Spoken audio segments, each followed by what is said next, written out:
Ano nangyari sa buhok Ano nyo? yung, hindi makakit ng hagdan. Hindi makakit ng ganun. Okay. Kailan pa? Tagal. Mga ilang araw na? Buwan? Taon? Taon na? Ilang taon na si Mami? Ano? 60. Saka ito, Kaliwat kanan? hindi ito mapirahan. Ano, opera na? Oo. Patingin nga yung opera. May bakal ba siya? Hindi, yung ano lang siya. Yung, Oo, biyak na eh. Ano? siya, Nilagyan ng artificial. Naku po, hindi na pwedeng pakailaman. Hindi na. Dito na lang. Ito, wala pa tong artificial. May x-ray kayo? Wala eh. Wala kang x-ray. Kailan mo pa naramdaman to, Mami? Sige lang po, kung Taon na video yun. nyo. Tao na. Taon na. Anong pakiramdam nyo? Anong pakiramdam nyo? Hindi, para siyang pag itinapak nyo, kunyari, gaganyan kayo sa hagdan, paakyat, Oo. sobrang sakit kagad, hindi mo, parang mahina siya. Oo, yun. O nakakahagdan kayo pero may kirot. O hindi nyo talaga kaya. Paano? Hindi kaya. Mahawak Hindi kaya. ako. Sige, gets ko na. Tapos Okay, di ka kayo. itong bewang ko, Meron din. pati na ano, yung nabagsak ako eh. Yan. Ano mas masakit? Yung bewang yung tuhod? Parehas. Parehas. Saka ito. Ay, buo pala eh. Akala ko tuhod lang eh. Kaya pa eh. Sige. Kailangan i-ano nyo na kagad, ikwento nyo na lahat para malaman natin kagad. Kasi the same procedure yan. Oo. Isang cycle lang yung method natin, paikot-ikot lang yan. Kung mapapansin nyo. Magbabago lang yan pag may mga opera kayo, may mga fracture. Magbabago lang yung adjustment natin. Medyo iiwasan natin yung ano. Pero kabuuan, kung makikita nyo, almost the same yung ginagawa ko. Kasi very effective yung method na yun. Okay naman, walang frozen shoulder. Wala kayong opera sa katawan. Okay, good. Yan lang, artificial, totoo. Hindi ko nagalawin yan, Mami, kasi tapos, walang tawag ito. Oh yes, wala tayong background kung ano yung nandyan sa loob. Kung ano yung nilagyan ng artificial.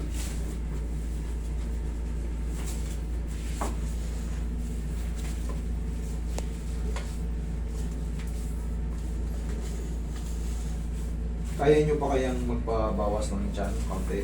Kahit konti lang. Kaya. Okay, sige. Thank you. Mas magaan kasi tayo, mas safe yung balakang natin. Kumbaga, nakakatulong kasi yung bigat natin sa pag-compress ng mga piece sa balakang.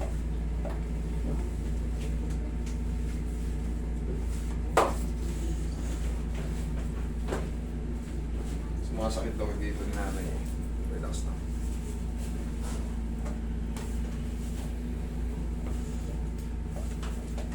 Sige, tagilid, Mami. Tagilid. Ikaw pa tagilid. Sige, kahit saan. Habulin ko na lang kayo. Sige. Yan. Yan. Yung. Okay. Nasasaktan kayo? Okay lang. Okay na. Okay, sige.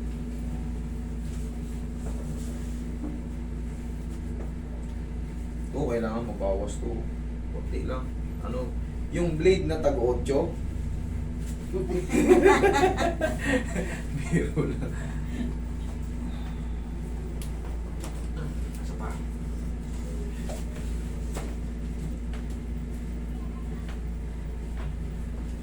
Kabilang side.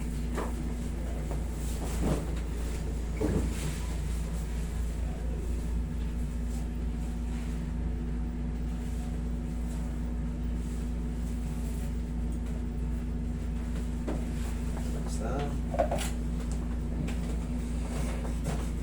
Isa pa.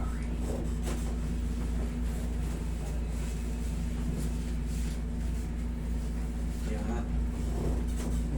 Bihaya kayo.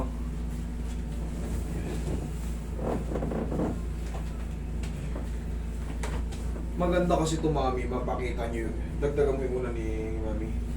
Pag na-x-ray nyo to, makikita natin ganito, oh. Kailangan makita natin ganito. Kumbaga, may distance siya. May distance. Pag nakita nyo yung x-ray nyo, nagdikit na yung buto sa buto, talagang masakit yung pagdinihinan nyo. Siyempre, pag aakyat kayo hagdan, pupuwersa kayo, hindi nyo na kaya ni walang kapit. Naano na to eh, natanggalan na ng ano. Kasi dumikit siya. Ayun, yun ang ano. Pero dati nyo na pala napacheck. Oo, natanggalan na siya na Nang? kinaskasan na siya. Inopera na rin pala, no? Kumbaga, Tagal na. hindi ito. Ganun din. Kumbaga, meron lang ang aparato yung maliit. Kinayod lang yun, no? Hindi siya talagang totally hip replacement. Hindi. Kaya hindi mo ma-consider na operation. Ito kasi may replacement na, may artificial na.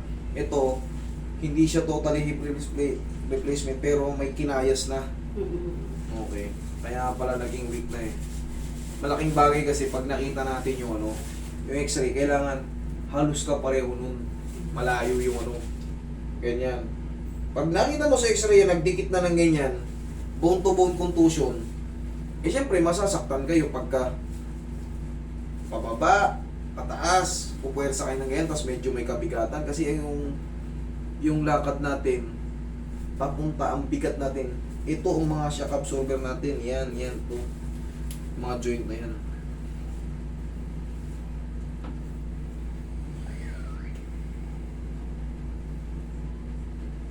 Makayas.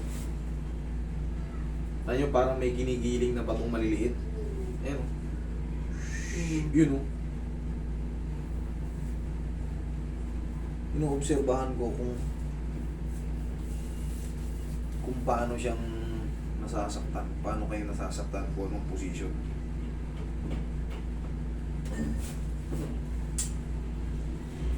Napino yung yung kiniskis nandun. Alam mo yung may mga buhangin parang ginaganon-ganon yung sa lihaw. Ilalaro-laro niyo yung mga buhangin. Ganon yung nararamdaman ko dito sa tuhod niyo. Pero ang sagot pa rin dyan, shaking. Yayanigin nyo lang yan para maalis yung yung mga naiipit sa gitna. Meron tayo dyang ACL, PCL. Sa gitna. Kailangan dyan maalis yung mga umiipit-ipit doon sa ligaments na yun.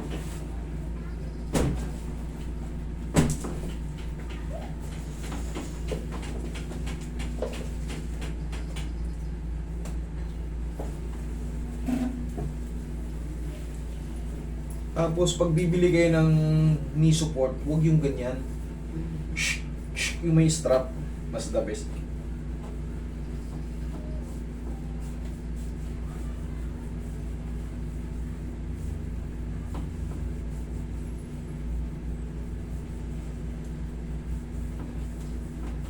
Mamaya, obserbahan nyo kung ano yung nagbago. Ito hindi ko pipitikin pero mamassage ko lang yan.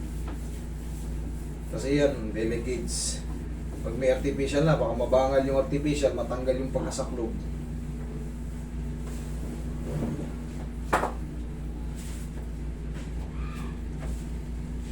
Opo. Pusan nyo lang ng pawian palagi. Ito na yung maintenance nyo. Ito kasing pau, external use only. Very safe siya para walang kumpara sa mga iniinom. Pag may kumikirot-kirot kayo sa inyo, ganyan-ganyan nyo lang. Huwag nyo nandiinan. Ganyan lang, nadidiinan siya pero never kayong aaray. Haplos lang ang pagmamahal ng tawag dyan. Ayan, nakikita nyo, nadidiinan siya pero hindi kayo aaray. Huwag na yung madiin talaga. Ayan yung opera Sa kayo ng opera? Sa Korea. Sa Korea na? Sige mami, tapa kayo. Wait lang ha. Sige.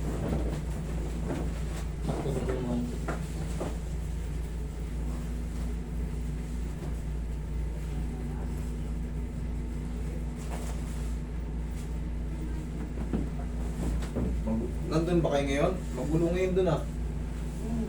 O umuwi na kayo? Hindi, babalik ako sa 4. Okay, sige. Kumusta kayo ron? Magulo ngayon dun ah. Huwag lang kayo lalabas kasi gulo sa highway ngayon, di ba? Oo. Puro rally. Susunod yan, Pilipinas na yung ganyan. Relax.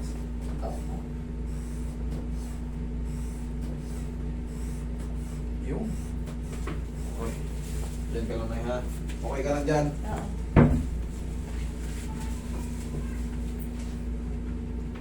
Nakatigil na ako ng pamasko. 25 kaya mag-ilot pa ako.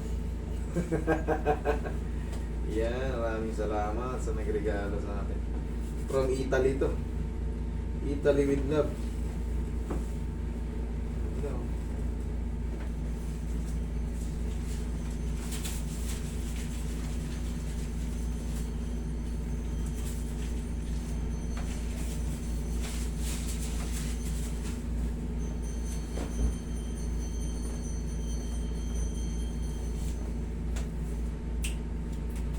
Mami, tiyaya. Tandaan lang.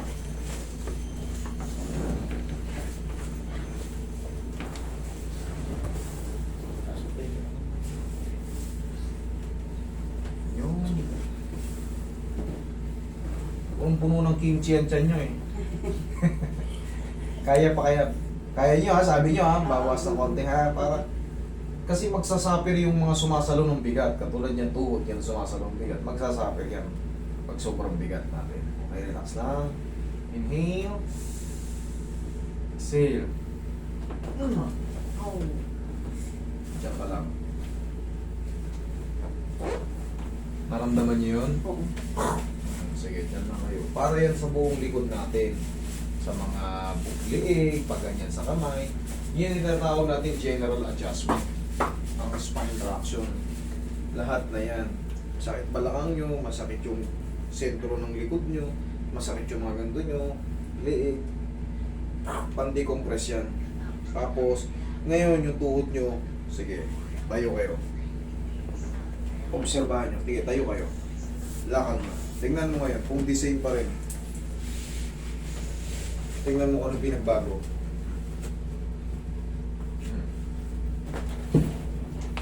Sige, lakad kayo. Normal lang ako. Tingnan mo kung ano yung pinagkaiba. Teka lang. Ano? Mas maganda o mas lalong sumakit? Maganda na. Maganda na. Okay, thank you. Sige, balik kayo dito. Meron pa akong gagawin sa inyo. Dito nyo naman sa upper back. Gamit kayo ng pau. Sa mga sumasakit-sakit ng mga joint pain, subukan nyo muna pau. Huwag kayo take ng mga ano. Doon muna kayo sa mga external. Pag kaya, di manatili lang tayo. External kasi is safe. Walang mga madadamage sa ano natin, sa mga internal organ. Pagka kasi doktor din mismo nagsabi, pag nanatili tayo sa mga pain reliever, katagalan, may mga side effect yan. Pag lumabas na yung side effect, susunod pa niyan, damage na yung mga internal organ natin, especially bato, liver. Yan. Pag tumitik tayo ng sobra-sobra sa mga antibiotics. Pero ito kasi mga haplos-haplos lang. Pero pagka kayo allergy, o allergic kayo sa mga panghaplas, huwag nyo ituloy. Hanap kayo ng ibang panghaplas. Pero kung hindi kayo allergic, diretso ang haplas.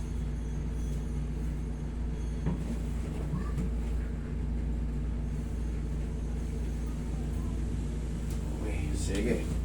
O, check nyo yung balikat nyo, likod nyo, kung masarap na o masakit na o ano. O, taas. Ayos naman. Oo. Okay? From Korea. Thank you.